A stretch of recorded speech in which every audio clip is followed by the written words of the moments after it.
Round 2 of making vegan bacon. Let's go.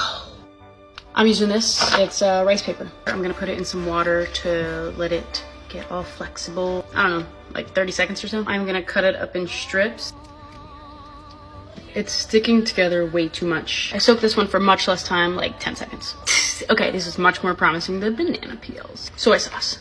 I'm using honey, don't come at me. I don't want to go to the store and buy maple syrup. Is the maple syrup really gonna make this taste like bacon? I don't think so. So honey it is. Sorry. I did, however, get garlic powder because you can't live without it.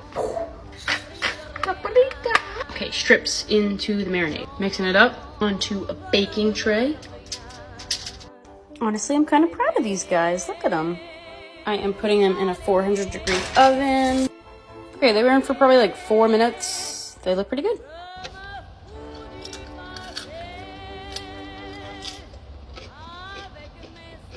I have to admit, it passes in my book. I wouldn't necessarily eat it by itself, but if you just want a salty crunch on like a sandwich or something, it works. I'm gonna still eat bacon, but this is far better than the banana peel.